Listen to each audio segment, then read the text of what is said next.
Salam, hər vaxtınız xeyir olsun. Xoş gəldim hər birinizi. Səsdə, görüntüdə bir problem yoxdur ki.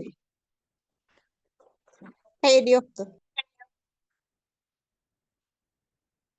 Aha, hər vaxtınız xeyir olsun, əziz təlim izləyiciləri. Xoş gördüm hər birinizi. Bugünkü təlim ümidvaram ki, hər biriniz üçün faydalı olacaq. Nələrisə müzakirə edəcəyik, nələrisə bir-birimizdən öyrənəcəyik. Və ənənəyə sadiq qalaraq sizə bütün təlimçilər kimi özümü təqdim etmək istəyirəm. Samirə Valih. Əslində bugünkü mövzu mənim işimə, ixtisasıma və ruhuma çox yaxındır. Çünki mən təbiətin işləmə mexanizmini öyrənən elmi tədris edirəm və istəyirəm ki, Azərbaycanın təhsil sahəsinə kiçik də olsa öz töhfələrimi verim. Elə bugünkü təlimdə də həmin o töhfələrin bir hissəsidir. Səsdə, görüntüdə bir problem olsa mütləq mənə qeyd eləyər, zəhmət olmasa. İzləyicilər, dinləyicilər dinləyirmi məni? Və bir də öncədən soruşmaq istəyirəm, kayıt götürülürmü? Mən götürürmü? Ben götürürüm Samire Hanım, narahat olmayın. Aha, tamam, çox sağ olun. Elə isə başlaya bilərik. Aha, bir dəqiqə.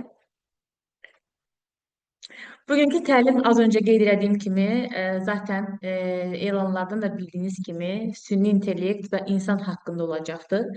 E, təbii ki, süni zəkanın kəşfindən öncə digər mühüm icadlar var ki, onlardan biraz danışmaq istəyirəm. Ona görə də gəlin biraz tarixi səhifələyək. Fizika müəllimi olmağıma görə elə elektrikdən başlamaq istəyirəm açığı. Elektrikin kəşfindən və insanın həyatdakı rolundan danışaq. İnsan həyatında ən böyük rolu olan kəşflərdən, bir sözlə, insanı mağaradan kosmosa aparan kəşflərdən biri və birincisi deyərdim ki, elektrikdir. Elektrikin kəşfi insanlıq tarixində qızılı hərflərlə yazılan bir salnamədir. Və bu salnamənin nəticəsidir ki, biz bugünkü dövrümüzdə birlikdəyik. Hal-hazırda mən sizə təlim keçə bilirəm. Və süni intellektdən bəhs etmək istəyirəm. Gəlin ilk öncə elektrikin kəşfinə qısaca bir nəzər salaq. Elektrikin kəşfini tam olaraq bir adamın adına yazmaq açığı doğru hesab eləmirəm. William Gilbert, Alexandra Volt, Benjamin Franklin kimi alimlər elektrik barəsində bilirsiniz ki, hər zaman araşdırmalarını etmişlər. Bu böyük və uzun prosesə öz töhfələrini qatmışlar. Lakin hal-hazırda günümüzdə, evlərimizdə, ofislərimizdə istifadə olunan Tesla elektriklərdir. Bəli, Nikola Tesla dəyişən elektrik cərəyanı haqqında öz kəşflərini irəli sürərək elektriki qismən də olsa təhlükəsiz, uzun və daha bir məsafəli hala gətirib çıxartmışdır. Thomas Edisonun adı da hamımıza yəqin ki, tanışdır fizikadan. Baxmayaraq ki, Edison sabit elektrik cərəyanının nə olduğunu cəmiyyətə təqdim etmişdi, lakin elektriki təhlükəli və uzaq məsafələr üçün əlverişsiz eləmişdi. Bu barədə hətta bir film də çəkilib, tövsiyə edirəm, mütləq baxın. The Current World filmidir. Bu filmi izləyərək indi danışdıqlarımızı bir də vizual olaraq daha ətraflı şəkildə əldə edə bilərsiniz. Və soruşmaq istəyirəm, əziz izləyicilər, sizdən. Sizcə elektrik kəşfi insan həyatını ən çox hansı sahədə dəyişdi? Bu barədə fikirlərinizi eşitmək istəyərdim. Var mı Məncə təhsil təlimçilərimiz arasında? sahəsində Ha? Hansı yöndə dəyişdi? Biraz ətraflı məlumat verə bilərsiniz? daha yaxşı yöndə, yəni inkişaf etdi təhsil, həmçinin texnologiya. Siz də müəlliməsiz? Yox, xeyr, Hansı tələbəyəm. tələbəsiz? Hansı universitetin tələbəsi? Qərbi Kaspi. Ha, nə gözəl. Hansı ixtisas? Politologiya. Politologiya, əla. Məsələn, siz süni intellektdən necə istifadə edirsiniz?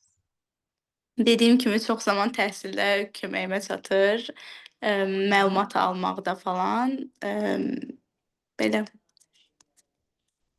Başqa fikir olan varmı?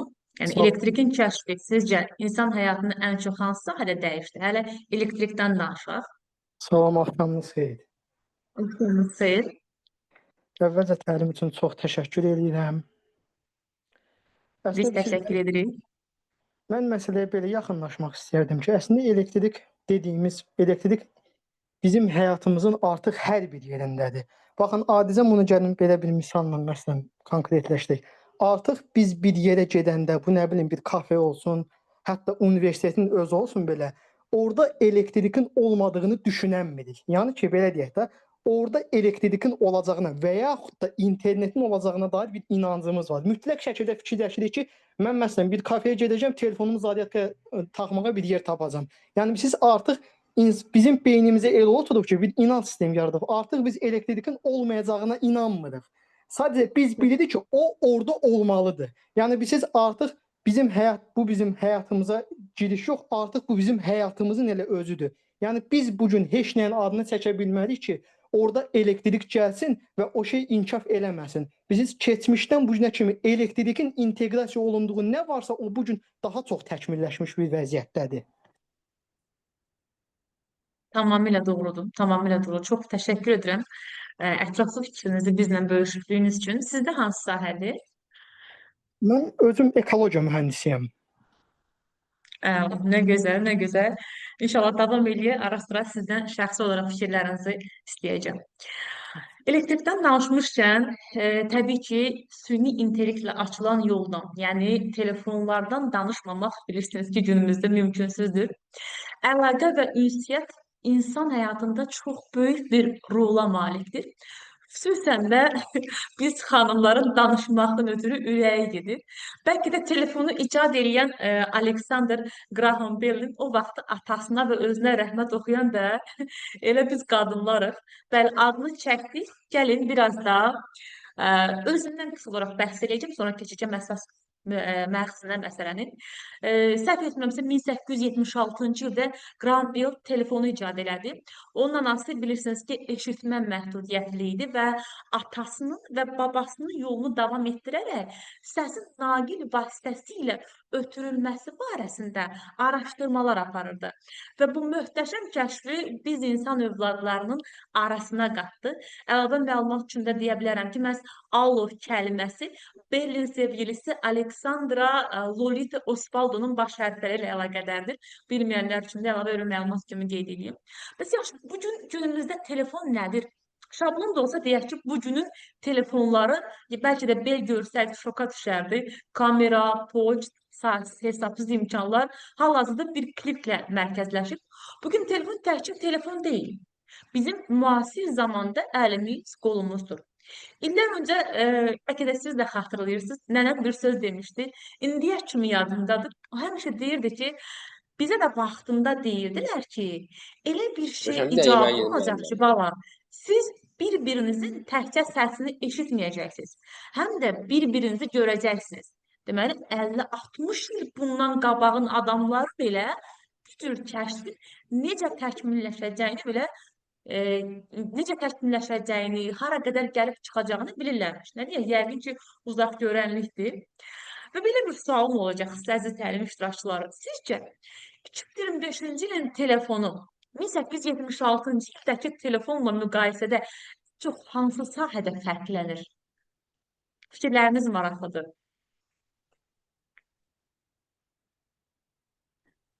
Əvvəllər telefon yalnız insanların bir-biri ilə danışmaq üçün istifadə olunurdu, amma indi həm əlaqə vasitəsi, həm məlumat mənbəyi, həm əyləncə vasitəsi kimi, həm təhsildə, işdə, həmçinin də gündəlik köməkçi kimi. Məsələn, mən artıq saatdan nə evdəki saat, nə qolumuza taxdığımız saat sadəcə aksesuar kimi rol oynayır. Saatdan belə telefondan istifadə edirəm. Yəni günümüzdə telefon insan həyatının ayrılmaz hissəsinə çevrilib. O həm rabitə, həm də elm, həm əyləncə vasitəsi kimi rolu çox böyükdür. Hətta deyək ki, artıq televizordan belə istifadə edən insanların, ailələrinin sayı da get-gedə azalıb. Çünki insanlar bir məlumatı oxumaq üçün belə daha çox telefondan istifadə edirlər. Başqa fikir olan varmı? Sizcə müqayisədə hansı sahədə Mən deyə fərqlənir? bilərəm. Buyurun. Mən Məmmədzadə Rəmzi. Bunu demək istəyirəm ki, 1980-ci ilin telefonu ilə 2025-ci ilin telefonu ilə arasında ən böyük fərqlərdən biri 2 idi. Yəni görünməyən hissəsi. Onun içində yerləşən müəyyən cihazlar, kamera, kondensatorlar il keçdikcə mikro ölçülərə gəlib çatır və daha da inkişaf olunur. Həmçinin 1980-ci illər telefon sadəcə zəng etmək məqsədli idi. O naqilli olurdu və yalnız evlərdə istifadə edilirdi. İndiki smartfonlar isə tam fərqlidir. Onlar cibdə daşınır, internetdə qoşulur, şəkil, video kimi istifadə edə bilirik. Hətta 2024-də çıxardığı VR eynək ilə artıq cibimizdən gözümüzə gəlib çıxacaq və alimlər bunu gələcəkdə bu tərzdə olacağını hesab edir. Əla, əla Rəmis bəy, çox təşəkkür Mən də edirəm ətraflı və dolğun məlumat. Var mı başqa fikri olan? Dinləmək istəyirəm bəli, sizi. bəli, mən də Buyurun. elə bil mən şəxsən belə deyim ki, o vaxtki telefonun məsələn, telefonu çox vaxt biz ünsiyyət vasitəsi kimi görürük də. Məncə görə o vaxtın telefonları həqiqətən ünsiyyət vasitəsidir. Bu gün bizim işlətdiyimiz smartfon dediyimiz telefonlar, ağıllı telefonlar bizi artıq bir suni dünyaya həbs eləmiş kimidir. Baxın elə bir məsələyə iki tərəfdən yanaşaq. Bu gün WhatsApp çıxır da, bu gün deyirik ki, hə məsələn mən bu gün oturmuşam Azərbaycanda, gedib Moskvada olan bir qohumumla və yaxud da Almaniyada, Amerikada olan bir qohumumla görüntülü danışa bilərəm. Hə bu məsələn nöqtəvi şəkildən baxanda bu texnoloji çox böyük bir yenilikdir. Amma bu gün onu nəzərə alsaq ki, keçmişdəki ünsiyyət bağları ilə bugünkü ünsiyyət bağları eyni deyil. Bu günə baxanda zəifliyibdir. Baxın hətta indi elə ağlıma gəldi. Çox adam məsələn WhatsApp-da deyə sevdiyi hələ bir insanla danışır ha. Sevdiyi bir insanla danışır, sevdiyi insan məsələn görüntüsünü arxa plana atır, girib oradan Instagrama baxır. Bilirsiniz, bu əslində bilirsiniz necə? Belə bütün bir bütün bir şəkli görmək. Bütün bir şəkli görəndə texnologiya elə bizi qabağa aparmaq yerinə get-gedə dala aparır. İnsanlara məsələn baxsan, səthi ünsiyyətlər çoxalıbdır. İnsanlar bir-birinlə dərin ünsiyyət saxlaya bilmirlər. Biri danışır, o birisi qulaq asa bilmir. Artıq bilirsiniz necə belə deyək də, məsələn qabağındakı adamdan deyə zəhləsi gedir. Ona mesaj yazır, ona məsələn gülmək simvolika atır, nə bilim, ürək simvolika atır. Yalançı ünsiyyət. Və bu gələcəkdə əlbəttə ki, öz təsirini böyük miqdarda göstərir. Bilirsiniz, bugünkü telefonları ağıl, həqiqətən telefon ağıllıdır, amma biz ondan daha ağıllı olmalıyıq. Bir söz var, deyir ki, əvvəlcə deyir biz texnologiyanı yaratdıq, sonra da texnologiya qayıtdı, sonra deyir texnologiya qayıdıb, o bizi yenidən yaradacaq. Bu gün həqiqətən biz onu yaşayırıq. Hətta suni intellektin gəlişi də xüsusən Bəyək bəy də qeyd etdi. İndi belə deyək də, suni dünyalar yaradılan asklar oluyor, onları taxdıqda insan ümumiyyətlə bu dünyadan qopacaq. Yəni bu həqiqətən bilirsiniz, suni intellekt pis bir şey deyil, amma çox yaxşı bir şey də deyil. Çox həqiqətən toxunmaq istədiyim mövzulara toxundunuz. Hansı ki, təlimin sonlarına doğru bu bölümü haqqında, bu mövzular haqqında müzakirə aparacaqdım sizlə. Əslində yaxşı tərəfləri də var, pis tərəfləri də var. İndi davam edəcəm həmin o hissələrə. Yəni bu gün sizə danışmaq istədiyim əsas məsələyə gəlmək istəyirəm. Niyə texnologiyadan, telefondan başladım? Çünki elə həmin dövrdən biz başlamışdıq. Hansı ki, elm bilirsiniz ki, biz daş dövründən kosmos dövrünə gətirdik. Alternativlərdən danışmaq istəyirəm.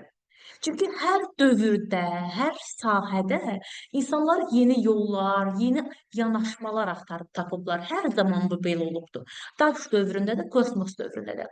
Və bəzən bu alternativlər bizim həyatımızı daha da asanlaşdırıb, bəzən isə dünyaya tamamilə yeni bir istiqamət veribdir. Sizə danışmaq istədiyim alternativ biraz fərqlidir bildiyimizin əksinə. Bu, insanın özü üçün yaratdığı bir alternativdir. Yəni, süni zəka. Ümumiyyətlə, zəka nədir? Zəka deyəndə nəyi nəzərdə tuturuq sizcə? Nədir zəka? Sizdən soruşuram. Deyim mən. Buyurun. Ağıl.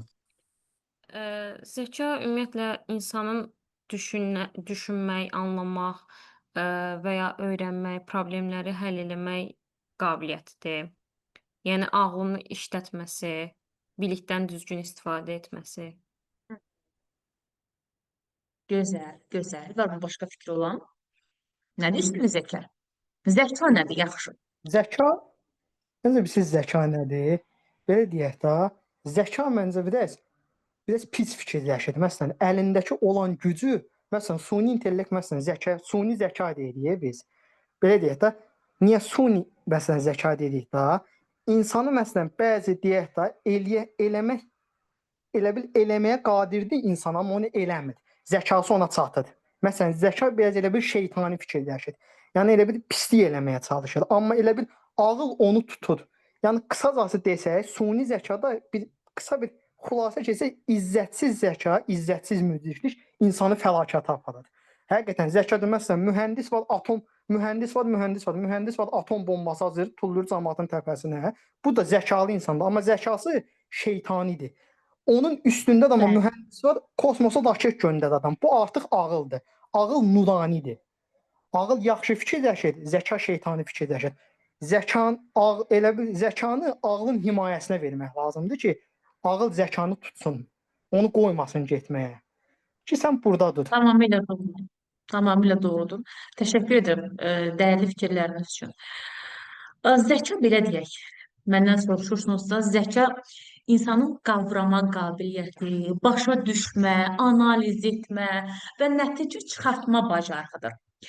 Qabiliyyət min illər boyu yalnız insanlara məxsus olub və məhz bizi digər canlılardan fərqləndirən əsas xüsusiyyət sayılıb zəka. Bəlkə də Homo sapienslərin bu günə qədər gəlib çıxmasının əsas səbəbi də məhz zəka idi. O zəka ki, bizi neandertallardan fərqləndirdi, yeni alətlər icad etdirdi, cəmiyyətlər qurmağa vadar etdi, deyilmi? Amma heç düşünmüsünüzmü ki, kainatda bizdən daha zəkalı canlılar ola bilər? Düşünmüsünüz bunu? Bəlkə də biz hələ tanımadığımız başqa bir növ üçün sadəcə neandertallıq. Düzdür, bu sualın cavabı çox çətindir, amma mənə elə gəlir maraqlıdır. Bir fakt var. İnsan yalnız kainatda baş verənləri araşdırmaqla kifayətlənmədi heç bir zaman. Daima öz zəkanın alternativini yaratmağa çalışdı. Yəni süni zəkanı. Yaradılışdan bu yana biz süni zəka yaratmağa çalışmışıq. Süni zəka insanlarda olan zəkanın maşınlara və robotlara tətbiqidir. Əgər biz əvvəllər robotlar yalnız fiziki işimizi görürdüsə, indi artıq bilirsiniz ki, əqli əməyimizi də əlimizdən almağa başlayıblar artıq. Maşınlar neyir? Düşünür, qavrayır, analiz edir, nəticə çıxarırlar. Yaranır. Əziz dinləyicilər, maşınlar düşünə bilərmi? Bu sualı əslində məndən əvvəl verən olubdur. İlk dəfə ciddi şəkildə, səhv etmirəmsə, 1950-ci ildə məşhur İngilis riyaziyyatçısı və filosofu Alan Turing verib bu sualı. Enigma maşını sındırmaqla tanınır əslində Turing, həm də maşınlar düşünə bilərmi ideyası ilə süni zəkanın elmi əsaslarına qoyubdur. Çox maraqlı bir araşdırmadır. Beləliklə, süni zəka insanın yaratdığı ən böyük alternativlərdən biridir. Yalnız texnologiyada deyil, həm də gələcəyimizin, kimliyimizin, hətta insanın özünün mahiyyətini sual altına alan bir anlayışdır. Bugün süni zəka haqqında nə qədər desəniz məqalələrimiz var, müzakirələrimiz var, bugün etdiyimiz kimi, apardığımız kimi. Və bu mübahisələr əslində yeni deyil, tam 1950-ci illərdən bu yana davam edir. Maşınlar düşünə bilərmi? Bu sualın cavabını tapmaq üçün Turing bir test irəli Çox maraqlı bir testdir. Qısa olaraq danışacağım sizə. Bu testdən sonra Alan Turing test adı verirlər bu testə. Qısa məğzini deyəcəm sizə. Belə qurulur test. 3 otaq olur. A, B, C otağı. A otağında bir kompüter robot olur. B otağında bir insan olur. C otağında isə bir dənə hakim olur. Və onlar heç birisi bir-birlərini görmürlər. Yalnız yazışma vasitəsilə ünsiyyət qururlar. Kompüter insana bənzər cavablar verməyə çalışır ki, hakimi aldatsın, ki, hakim elə bilməsin bu kompüterini yazışır. Əgər hakim kompüterlə insanı ayıra bilməsə, deməli Turing robotu testdən keçmiş sayılır. Ancaq uzun illər boyu heç bir robot bu testi keçə bilmir. Yəni hakimi aldada bilməyiblər. Amma 2014-cü ildə vəziyyət biraz dəyişir əslində. Çox maraqlıdır ki, Rus və Ukraynalı proqramçılar tərəfindən yaradılan 13 yaşlı bir oğlan simulyasiyası Turing testindən keçir. Çox maraqlı olsa da 33% hakim onu həqiqətən də insan hesab edir və 2015-ci ildə New Yorkun Politexnik Universitetinin professorları tərəfindən belə bir maraqlı eksperiment aparılır ki, yenə bir 3 robot olur. İkisinin səs funksiyası söndürülür, birininki isə işlək vəziyyətdə qalır. Yenə robotlara sual verirlər ki, aranızda kim danışa bilir? Robotlardan biri cavab verir ki, bilmirəm. Sonra öz-özünə cavabına əsaslanaraq başa düşür ki, danışan robot mənəm. Yəni, robot özünü dərk etmiş olur. Başa düşürsünüzmü? Bu, süni zəkanın inkişafında çox önəmli bir mərhələ olur ki, süni zəkada robotlar özlərini kəşf edirlər. İtaliyanın Torrento Universitetinin professorları isə daha fərqli bir eksperiment aparırlar. Onlar süni zəka ilə idarə olunan mikroskopik bir iynə, mikroneedle yaradırlar. Bu iynə bakteriyalar arasına daxil olur. Onlar kimi özünü apararaq sanki onları aldatmağa çalışır, ünsiyyətdə olmağa başlayırlar. Yəni, süni zəka ilk dəfə açığı bakteriya səviyyəsində özünü onlardan biri kimi göstərir. Bu da Turing testinin bioloji müstəvidə bir növ təkrarı tipdən qeyd edə bilər. Daha sonra şahmatda da biz süni zəkanın inqilabını görmüşük. 1997-ci ildə tarixdə başqa bir dönüş nöqtəsi baş verir. Deep Blue adlı süni zəka sistemi dünya şahmat çempionu Garri Kasparov, yəqin ki, hər biriniz tanıyırsınız, Garri Kasparovu məğlub edir. Bu maşınların yalnız insanın fiziki işini deyil, həm də onun əqli fəaliyyətini üstələyə biləcəyini göstərir. Bütün bu hadisələr bizə bir şeyi göstərir əslində. İnsan öz zəkanın alternativini yaratmaqla həm möcüzəvi imkanlar açır, həm də çətin sualları ortaya çıxarır. Sizə sualım budur. Süni zəka bizim yerimizi tutacaq, yoxsa bizim ən güclü tərəfdaşımız olacaq? Buyurun. Belə fikirləşirəm ki, süni zəka yalnız onlara verilən məlumatları, yəni proqram əsasında hesablayır. Ancaq insandan əsas fərqi odur ki, insanda hisslər, duyğular var. Ancaq süni zəkada hal-hazırda bu mövcud deyil. Bilmirəm, yəni belə düşünürəm ki, gələcəkdə bu da əvəz oluna bilər. Amma hal-hazırda süni zəka bir insanın yerini verə bilmir. Çünki o ona verilən məlumatı yadda saxlayır, öyrənir, qərar verir, amma insan kimi düşünmür. Çox doğru, çox doğru. İnsanın hisslərini, duyğularını həqiqətən əvəz edə bilməz. Başqa fikir olan varmı? Nədir süni zəka bizim yerimizi sizə tutacaq, yoxsa ən güclü tərəfdaşımız olacaq? Nə Məncə düşünürsünüz bu barədə? Məncə bizim Aha. yerimizi tutacaq. Çünki hal-hazırda 2025-ci ildə texnologiya sahəsi üzrə istər olsun data analitika, istər olsun proqramlaşdırma, istər olsun robotexnikanın bəzi Arduino kodlaşdırmalarını artıq peşəkar mütəxəssislərin 20-30 dəqiqə yazma vaxtları süni intellektin 3-4 promptla onu həll etməsinə çevrilib. Bu da milyonlarla insanı işsizliyi səbəbilə qarşı-qarşıya qoyur. Həmçinin Çində Huang şəhərində 4000 kilometrdən əməliyyat prosesi uğurlu baş keçib. Bu da artıq peşəkar həkimlərin işinin artıq o qədər də önəmli olmadığını sübut eləyir. Bu kimi fikirlərlə çox qarşılaşa bilərik. Məsələn, artıq dublyaj edənlər olmayacaq. Çünki həmin aktyorun eyni səsini klonlayaraq süni intellektlə başqa dilə çevirmək olacaq və sairə belə minlərlə nümunə göstərmək. Tamamilə doğrudur, tamamilə doğrudur. Yəni süni zəka bir çox sahədə bizi əvəz edə bilər. Daha doğrusu bizim işlərimizdə bizə kömək edə bilər. Amma mənə elə gəlir ki, ən güclü tərəfdaş kimi hesab edə bilər. Niyə? Az öncə, biraz sonra daha doğrusu qeyd edəcəm. Artıq süni zəka yanımızdadır. Bunu qəbul eləmişik. Bugün süni zəka mövzusu ilə bağlı saysız hesabsız məqalələr, müzakirələr aparılır. Bu mübahisələr əslində 1950-ci illərdən başlayaraq davam edib. Az öncə qeyd etdiyim kimi Alan Turingin qoyduğu sual bu gün də aktualdır əslində. Maşınlar düşünə bilərmi? Əvvəllər şahmat oynayan proqramlar, sonra Deep Blue, DeepMind kimi sistemlər sübut elədi ki, maşınlar yalnız fiziki yox, əqli əməyimizdə də bizi üstələyə bilər. Məsələn, DeepMind saniyələr içində milyonlarla oyun və kombinasiyanı analiz edərək insanın illərlə öyrəndiyini bir neçə saata mənimsəyə bilir. Çox maraqlıdır əslində. Bugünkü süni zəka artıq telefonlarımızda, sosial şəbəkələrdədir. Facebooka baxaraq harda olduğumuzu, kimlə olduğumuzu artıq biz xəbərdar ola bilirik.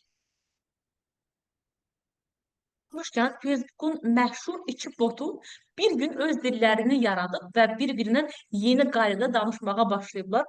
Facebook məcbur oldu artıq onları söndürməyə. Facebook məcbur olub onları söndürməyə. Bu, süni zəkanın öz ünsiyyət qaydasını qurmağa başladığının ilk əlaməti idi əslində həmin dövrlər üçün. Artıq süni zəka insan formasını da ala bilir deyə bilərik. Bunu necə bilə bilərik? Sofya adlı robot, Səudiyyə Ərəbistanın vətəndaşıdır, bilirsiniz. Neyir? Danışır, analiz edir, nəticə çıxarır. Yaxın gələcəkdə belə robotlar bizim aramızda iş yerlərində də olacaq. Böyük ehtimalle görəcəyik biz bunları. Bu bizi fəlsəfi bir anlayışa gətirir əslində, qualia. Bu bir şey haqqında fikir sahibi olmaq, amma onu heç vaxt tam izah edə bilməmək deməkdir. Məsələn, heç vaxt şokolad yeməmiş birinə onun dadını necə izah etmək olar? Və yaxud da heç vaxt dənizin qoxusunu almamış birinə onu necə izah edə bilərik? Qualia budur. Məncə biz də robotlara bunu izah edə bilməyəcəyik. Amma düşünürəm ki, bir gün robotlar da insan təcrübəsi haqqında qualiaya sahib ola bilər. Yəni, onlar bizim haqqımızda nə düşünəcək? Çox maraqlıdır. Bəlkə də biz bunu heç vaxt bilə bilməyəcəyik. Futurologiyada singularity var, yəni təklik deyilən bir anlayış var. Bu o məqamdır ki, süni zəka insan beyninin hesablama gücünü dəfələrlə aşır və inkişafı eksponensial bir sürət alır. Bu dövrdə artıq insanlar və süni zəka arasında sərhədlər tamamilə demək olar ki, silinəcəkdir. 2020-ci ildən başlayaraq 1,8 milyon iş yeri süni zəkanın təsiri ilə bağlanıb, təsəvvür edə bilirsiniz, 1,8 milyon iş yeri. Amma eyni zamanda 2,3 milyon yeni iş yeri yaranıbdır. Çünki süni zəka həm mövcud peşələri dəyişir, həm də tamamilə yeni sahələr açdı bizim üçün. Bu səbəbdəndir ki, əsas məsələ, baxın, süni zəkanın düşmən olması deyil. Biz bugün süni zəkanı düşmən kimi qəbul etməli deyilik. Bir zamanlar telefonu da düşmən kimi qəbul edirdik. İndi artıq ən yaxın dostumuza çevrilibdir. Onunla ayaqlaşmağı və istifadə etməyi bacarmaq lazımdır. Əsas məsələ budur. Sualım budur. Maraqlıdır, biz süni intellektdən bugün hansı məqsədlərlə istifadə edirik? Nə kimi işinizə yarayır? Sizdən soruşuram, hansı məqsədlərlə istifadə edirsiniz? Mən bayaqki də sualınıza cavab vermək istəyərdim. Elə bil, bəs baxın, məsələn, süni intellekt dedikdə mən şəxsən düşünürəm ki, hələ ki, insan beyninin potensialı möhtəşəm bir şeydir, həqiqətən, insan beyni. Və bu gün alimlər hələ də ki, insan beynini tam araşdırıb, hələ ortaya çıxarda bilmirlər ki, insan beyni necə bir orqandır. Baxın, süni intellektdə məsələn, biz deyək ki, bir A4 vərəqlik bir məlumat yazdırdıq da. Süni intellekt onu yazmaq üçün nə qədər enerji sərf edir. Amma insan beyni günlük nə qədər ki, məlumat işləyir, amma xərclədiyi enerjiyə baxın. Bəlkə də bir gün orta yeməyindən sən bütün gününü keçirdə bilərsən. Həm də ki, insan beyni, baxın, məsələn, beynimiz duyğularımızı yadımızda saxlaya bilir. Deyirsən ki, sən ən xoşbəxt olduğun an hansı idi? Sən ən kədərli olduğun an hansı idi? Beyin onu yadda saxlaya bilir. Biz süni intellektdə isə, baxın, məsələn, süni intellekt deyək ki, mən bir şey yazarkən, bir kod yazarkən süni intellekt məndən onu yaxşı eləyə bilər, o düzdür. Amma mən bir kod yazarkən və yaxud da bir şeir yazarkən, bir yazı yazarkən, orada mən yazımda mənim öz mədəniyyətim, mənim öz adət-ənənəm, mənim inanclarım da orada yansıyır. Amma süni intellektdə o yansımayacaq. Bilirsiniz də insanda ruh deyilən bir şey, qavram deyirlər, ruh. Süni intellektdə ruh yoxdur. Süni intellektdə bilirsiniz necə? Süni intellektdə biz, baxın, şuur var ya, şuur deyirik də, insanı heyvandan bugün fərqləndirən şuurdur da, yəni düşünə bilməlidir. Şuurlu varlıq. Süni intellektdə məsələn, mən gedib desəm ki, süni intellekt gələcəkdə məntiqi cəhətdən ağıllı olsa, niyə mənə məsələn qulluq eləsin ki? Məndən ağıllı olan bir varlıq niyə mənə itaət eləsin ki daha? Amma məsələn, biz süni intellekt elə bil mərhəməti öyrətməyə bacarmalıyıq. Belə deyək də, məsələn, ana uşağından ağıllıdır. Ana uşağından ağıllıdır. Amma uşağa tabe olur. Niyə? uşağa mərhəmətindən tabe olur. Mərhəmət özü də bir dənə insanda olan bir şeydir. Ana uşağın ona görə də tabe olur ki, mərhəmətindən, uşağın nazı ilə oynayır. O məsələn ağır yemək yemir, yenə onun nazı ilə oynayır. Baxın, süni intellektə də mərhəmət öyrətmək, bacarmaq lazımdır. Həm də ki, məsələn, deyək ki, mən Füzulinin və yaxud da Ömər Xəyyamın bir şeirini məsələn oxuyuram, yazıram. Mən onu məsələn deyirəm ki, bu mənim ruhumda çox gözəl hisslər oyatdı. Nə bilim, və yaxud da Nizami Gəncəvinin bir şeirini deyirəm ki, deyirəm birinci saflığı varsa da suda, artıq istəndə dərd verir o da. Suni intellektdə mən bunu deyirəm, suni intellekt bunu analiz eləyər. Bəs yaxşı, suni intellekt həqiqətən mənim dərklədiyim kimi bunu dərk eləyə bilərmi? Mənim keçirdiyim hissləri keçirdə bilərmi? Biz bu mümkün olan bir şey deyil.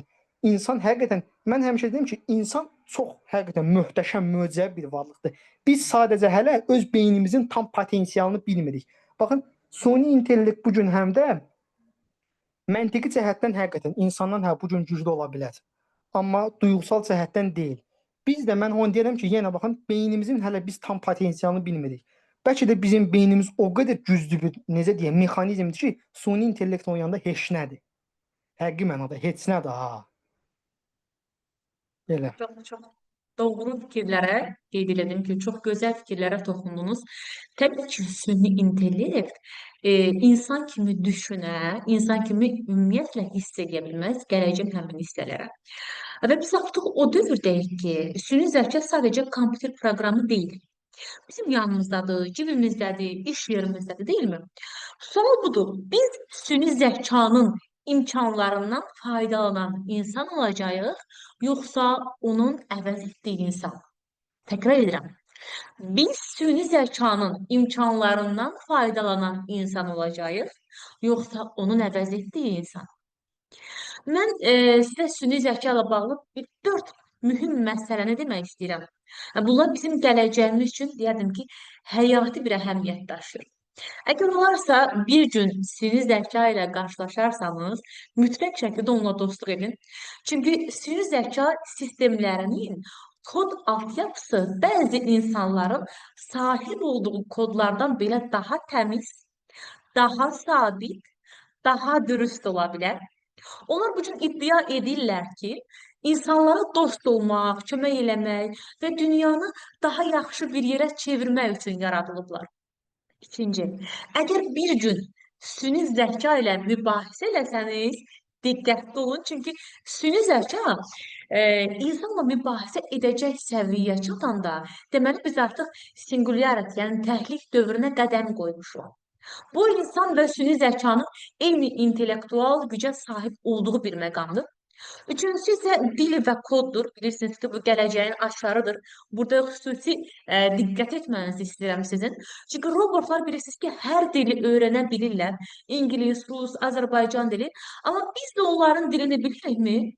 Sual burasındadır. Kodlarını, sistemlərini öyrənməyi bacarmalıyıq. Özümüz bilmiriksə belə övladlarımıza kodlaşdırmanı öyrətməliyik, proqramlaşdırmanı öyrətməliyik. Çünki gələcəkdə uşaqlarımızın bir robotla qarşılaşanda necə müdaxilə edəcəyini bilməsi üçün bu bacarıq olduqca vacibdir. Bu gün proqramlaşdırma öyrənməyin təkcə səbəbi IT sahəsində işləmək deyil ki, öz gələcəyini və ailəni qorumaqdır. Bəs süni intellekt həqiqətən bir insan kimi sizcə mükəmməl ola bilər? Mükəmməl ola bilərmi süni intellekt insan kimi? Bəzi Məncə ola sahələrdə bilməz ki. Buyurun. Aha, buyurun. Bəzi sahələrdə hətta məncə insandan da üstün olacaq. Çünki məsələn, bayaq da qeyd etdim, əvvəllər şirkətlər tərcümə üçün insanları işə alırdı, amma artıq günümüzdə tərcümə aparatları çıxıb ki, onu 6000 manata əldə edirlər və artıq insanın roluna ehtiyac qalmır. Hətta insana verilən pul belə,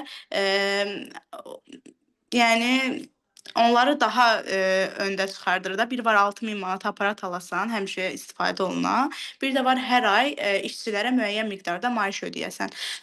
Bəzi sahələrdə bəli, hətta insandan daha güclü işlər görə bilər, amma çoxu sahələrdə yox. Tamamilə doğrudur. Yəni bizi əvəz edə bilməz və bir insan kimi mükəmməl davrana bilməz. Fikirlərinizə görə minnətdaram. Mənim subyektiv fikrimi əgər öyrənmək istəyirsinizsə, əlbəttə ki, xeyr. Yalnız alternativ bir variantdır. Yəni əvəz edə bilər, amma qismən, tam-tamına yox. Öz ixtisasım olan müəllimliyi misal çəkə bilərəm. Mən həmişə bir fikir vurğulayıram ki, sonradan müəllim olunmur. Müəllim olmaq üçün müəllim doğulmalısan. Müəllimlik sadəcə bir peşə deyil. Yəni, mənə görə bir incəsənətdir. Səndən həm psixologiyanı bilməyi, rahat danışıq dilini, davranışı tələb edir. Bir sözlə, müəllim olmaq demək olar ki, insanda xüsusi istedad və səmimilik tələb edir.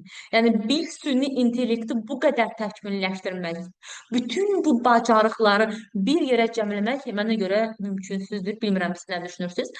Akademik bacarıqları yaratmaq olar, təbii ki. Amma onun tam sadə dildə izahını məncə süni intellekt edə bilməz. Bu mənim şəxsi fikrimdir. Məsələn, adi bir məsələ izah edirsən, fikir verirsən ki, bir tələbə başa düşə bilmir. Başlayırsan onu həmin tələbəyə özəl olaraq izah etməyə. Bunu yaratmaq biraz ağır məsələdir. Tanımaq lazımdır. Həm də mən inana bilmirəm ki, süni intellekt psixoloji cəhətdən tələbələrə yanaşa bilər. Ona görə də ən mükəmməl nə edirsə, elə insan özü edir, deyərdim. Əgər bir gün bir insan süni zəkaya aşiq olsa, əgər bir gün bir süni zəka insana sevgi etiraf etsə, sizcə belə bir şey mümkündür? Qəribə səslənsə də bəli, mümkündür. Bu artıq fəlsəfənin ən etik qanunların cavablandırmalı olduğu bir sualdır. Əgər belə bir münasibət olsa, kodların təhlükəsizliyi çox vacibdir. Çünki süni zəka olan sevgilinizin kodlarına kimsə müdaxilə edə bilməz. Nəticə, bütün bunlar qorxu üçün deyil təbii ki, hazırlıq üçündür. Süni zəka bizim düşmənimiz deyil. İlk öncə bunu qəbul etməyinizi istəyirəm. Bizim yaratdığımız bir alternativdir. Əsas məsələ bizim necə hazırlaşmağımızdır. Əgər biz kodları, proqramlaşdırmanı, süni zəkadan istifadə qaydalarını öyrənsək, robotlar bizim işimizi əlimizdən alan deyil, bizimlə əməkdaşlıq edən tərəfdaş olacaqdır. Tamam mı? Əgər bir gün az öncə qeyd etdiyim kimi süni zəka sizə sevgisini etiraf eləsə, açığı deyin, inanmayın. Gerçəkdən inanmayın. Çünki yaradılış və kainatın sirri var. Bəzi kodlar var ki, kodlar yalnız insan üçün yazılıb. Bu kodlar paylaşılmaz. Bu kodlar açıqlanmaz. Bu kodlar hansılardır? Sevgi, mərhəmət, istək, şəfqət kimi hisslərdir. Bizi süni zəka və robotlardan fərqləndirən alternativi olmayan hisslərdir bunlar. Az öncə qeyd eləmişdik. Və əksər süni zəka sistemləri bu hisslərə heç vaxt sahib ola bilməyəcək. Ona görə insanları sevin. Sevin, amma alternativsiz sevin. Çünki dünyanı yaxşılaşdıracaq olan elə yenə də insanlardır. Çünki süni zəkanın özü də insan ağlının məhsuludur. Tamam mı? Süni zəkanın özü insan ağlının bizim məhsulumuzdur. Onu biz yaratmışıq. Bizim yaratdıqlarımız, bizim ortaya çıxartdıqlarımız bizdən heç vaxt üstün ola bilməzlər. Onların hesablama gücü böyük ola bilər, razıyam. Amma bir insanın ürəyi kimi heç vaxt ola bilməz. Heç vaxt bizim kimi hiss edə, bizim kimi sevinə, bağlana bilməz. Ona görə insanı sevin, insanı qoruyun. Çünki gələcəyi də, süni zəkanı da yaradan insanın özüdür. Siz nə düşünürsünüz bu barədə? Fikirlərinizi bilmək istəyərdim. Mən bunu deyərdim ki, həqiqətən süni intellektdə elə belə bir şey var ki, süni intellekt niyyət oxuya bilmir. Yəni necə niyyət oxuya bilmir? Məncə evində süni intellektdə yazsam ki, mən məsələn dünyada var olan ən hündür binaların mənə bir xülasəsini ver. O olsa da onu verəcək. Amma mən gedib bu sözü bir insana desəm, deyəcək nə olub, niyə istəyirsən? İntihar eləmək istəyirsən, özünü öldürmək istəyirsən, şübhələnəcək də, niyyət oxuya bilmir də. Həm də siz, mən onu gördüm ki, həqiqətən düzdür, süni intellekt, yenə deyim, mən baxın, öz süni intellektlə mən hər gün maraqlanıram, mən özüm bir yandan fəlsəfə ilə də maraqlanıram. Mən onu görürəm ki, bu gün həqiqətən münasibətlər sətiləşib. Sosial medianın da buna çox təsiri var. Münasibətlər sətləşib, artıq insanlar həqiqəti deyil də eşitmək istədikləri sözləri eşitmək istəyirlər və süni intellektlə bunu insanlara verir. Həqiqətən. Süni intellektlə məsələn adam danışır, deyir o mənim dostum kimidir. Mən indi burada deyirəm ki, insan öz-özünə həqiqətən manipulyasiya eləyə bilər. Çünki eşitmək istədiyini eşidir. Məsələn, dostu ona pis deyir, dostu onun yaxşılığı üçün ona bir acı söz deyir. Süni intellekt amma deyir ki, sən əlasan. Yox, onda deyil, onda günah səndə deyil, ondadır. Biz insana necə deyək, şirdir. Yəni baxın, həqiqətən biz get-gedə süni dünyada yaşamağa doğru gedirik. Səthi münasibətlər qurmağa doğru gedirik. İnsan amma sosial bir varlıqdır. Yaradılışı etibarilə, təbiəti etibarilə, fitrəti etibarilə o ünsiyyətçil bir varlıqdır. Süni intellekt bunu sənə verə bilməz. Çox doğru bir hissiyatımız var. Heç süni intellekti kənara qoysaq, bizə həmişə deyirlər ki, və biz də övladlarımıza deyirik ki, telefondan istifadə etməyin, telefondan istifadə etmək zərərlidir. Bəli, qeyd elədiyiniz kimi biz sosial bir varlıq, bizi sosiallıqdan kənara itələyir və biz insanlarla ünsiyyət qurma bacarığımızı itiririk və faydasız məlumatlar əldə edirik telefondan. Belə deyil, belə bir deyim var. Telefon qədər yaxşı, telefon qədər pis bir şey yoxdur. Bəlkə biz doğru istifadə etməyi bilmirik. Biz telefondan istifadə edərək asudə vaxtlarımızı keçiririk. Orada maraqlı elmi videolara baxa bilərik, maarifləndirici filmlərə baxa bilərik, audio kitablar dinləyə bilərik. Bəlkə məsələ həmin o vasitə deyil, o vasitədən necə istifadə etməyimizdir. Doğru şəkildə istifadə etdikdə, bugün hal-hazırda təlimdəsiniz, nələrsə qazanırsınız. Nəyin sayəsində? Telefonun sayəsində, süni intellektin sayəsində. Məsələ əlimizdə olan vasitələr deyil, əlimizdə olanlardan necə istifadə edəcəyimiz, necə yararlanacağımızdır. Başqa məqsədlərlə istifadə edənlər varmı? Telefondan var. Doğru şəkildə də var, yanlış şəkildə də var. Məncə, burada artıq insan bir növ özünü tərbiyələndirməlidir, özünü maarifləndirməlidir ki, mən əlimdə olan bu resurslardan necə və hansı məqsədlərlə istifadə etməliyəm.